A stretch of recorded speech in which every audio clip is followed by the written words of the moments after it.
সপ্তাহের প্রথম কর্মদিবস রোববার সকাল থেকেই ভারী বৃষ্টিতে রাজধানীর বিজয় সরণি, কারওয়ান বাজার ও মিরপুর সহ বিভিন্ন সড়কে পানি জমে তীব্র জলজটের সৃষ্টি হয়েছে।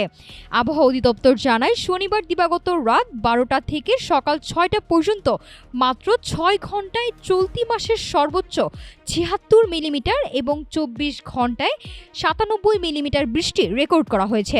সাগরে নিম্নচাপ ও মৌসুমি বায়ুর সক্রিয়তার কারণে আজ সারাদিন ঢাকাসহ দেশের বিভিন্ন স্থানে ভারী বৃষ্টির সম্ভাবনা রয়েছে, তবে সোমবার থেকে তা কমতে পারে।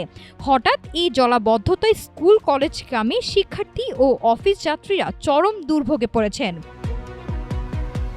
সক্রিয় মৌসুমি বায়ুর প্রভাবে ঢাকা, চট্টগ্রাম, সিলেট, ময়মনসিংহ, রাজশাহী ও রংপুর এই ৬ বিভাগে পরবর্তী ২৪ ঘন্টায় ভারী থেকে অতি ভারী বৃষ্টির সতর্ক বার্তা দিয়েছে আবহাওয়া অধিদপ্তর। টানা বৃষ্টিতে ইতোমধ্যে ঢাকা ও চট্টগ্রামের বিভিন্ন সড়ক তলিয়ে গেছে এবং দেশের ৭টি জেলায় বন্যা পরিস্থিতি তৈরি হয়েছে। বন্যা পূর্বাভাস ও সতর্কীকরণ কেন্দ্র জানিয়েছে, বর্তমানে বান্দরবনের সাঙ্গু, সিলেটের কুশিয়ারা এবং নেত্রকোনার সোমেশ্বরী নদীর পানি বিপদসীমার ওপর দিয়ে প্রবাহিত হচ্ছে। বৃষ্টি কমায় বান্দরবনের পানি নামতে শুরু করলেও অধিকাংশ এলাকায় এখনও পানিবন্দী এবং সড়ক সেতু বিধ্বস্ত থাকায় জেলাটি যোগাযোগ বিচ্ছিন্ন রয়েছে। বন্যায় আমনের বীজতলা ও সবজি ক্ষেত সহ প্রায় ৩,৭০২ একর জমির ফসল নষ্ট হওয়ায় কৃষিতে ব্যাপক ক্ষতি হয়েছে। এলজিইডি ও সড়ক বিভাগ জানিয়েছে, ২১ কিলোমিটার সড়ক ও বেইলি সেতু সংস্কারে প্রায় ৮০ কোটি টাকা প্রয়োজন। কিছু এলাকায় পানি নামায় ঘরবাড়ি পরিষ্কার শুরু হলেও বেশ কিছু জায়গায় এখনও নৌকা দিয়ে পারাপার চলছে।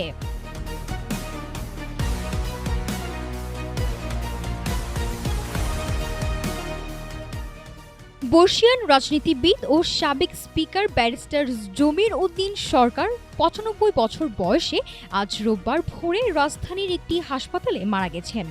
তার স্মরণে আজ সুপ্রিম কোর্টের উভয় বিভাগের কার্যক্রম অর্ধবেলা বন্ধ ছিল। তিনি সাবেক অস্থায়ী রাষ্ট্রপতি, মন্ত্রী ও সুপ্রিম কোর্টের জ্যেষ্ঠ আইনজীবী হিসেবে দায়িত্ব পালন করেছিলেন। ধানমন্ডি তাকওয়া মসজিদ, হাইকোর্ট এবং জাতীয় সংসদ ভবনের সামনে ৩ দফায় তার জানাজা অনুষ্ঠিত হবে।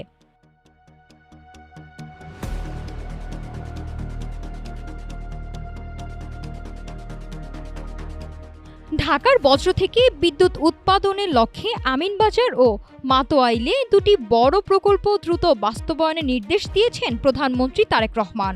চীনের অর্থায়নে আমিনবাজার প্রকল্পে দৈনিক ৩,০০০ টন বজ্র থেকে ৪২.৫ মেগাওয়াট বিদ্যুৎ উৎপাদন করা হবে, যা ২০২৮ সালের মধ্যে চালুর পরিকল্পনা রয়েছে।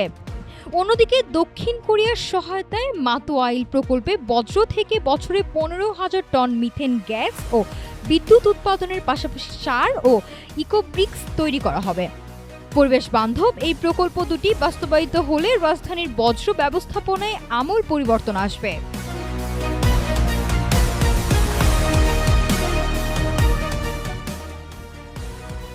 টানা ভারী বর্ষণ ও পাহাড়ি ঢলে সৃষ্ট বন্যা পরিস্থিতি মোকাবিলায় দেশের ১১টি জেলায় বিজিবি মোতায়েন করা হয়েছে। বিজিবি সদর দপ্তর জানায়, চট্টগ্রাম, সিলেট, বান্দরবন ও ফেনী সহ বন্যা কবলিত এসব জেলার ৯০টি পয়েন্টে উদ্ধার তৎপরতা, ত্রাণ বিতরণ ও জরুরি চিকিৎসা সহায়তা দিচ্ছে তারা। ইতোমধ্যে বান্দরবনে আটকে পড়া ১১৬ জন পর্যটক সহ ৬ শতাধিক মানুষকে নিরাপদ আশ্রয়ে সরিয়ে নিয়েছে বিজিবি।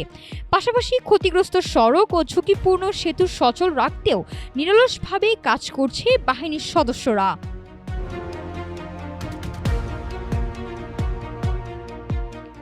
নাফিসা সামিয়া, ঢাকা টুডে।